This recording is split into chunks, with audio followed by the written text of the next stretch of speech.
রাধাষ্টমী আর দুদিন পরেই, সেজন্য ভাবলাম রাধারানীকেই আঁকা যাক। তো আমি প্রথমেই একটা আঁকার পরেই ভেবে ফেলেছিলাম যে আমি এটাও সফট প্যাস্টেল দিয়ে করবো। আগের দিনের গণেশটার শেডিংটা এতটা সুন্দর আমার লেগেছিল নিজেরই, সেজন্য আমি ভেবেছিলাম যে না আমি এটাও করব।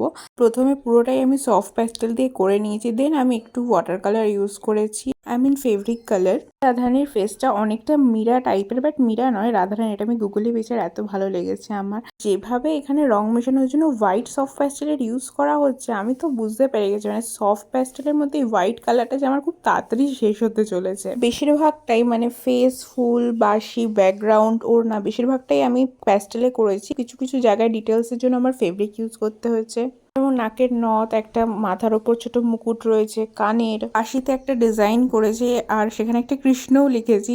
এছাড়াও ঠোঁট, চোখ, টিপ অনেক কিছু ছিল। তো কেমন লাগলো আজকের ভিডিওটা জানিও। দেখা হবে নেক্সট ভিডিওতে। টাটা।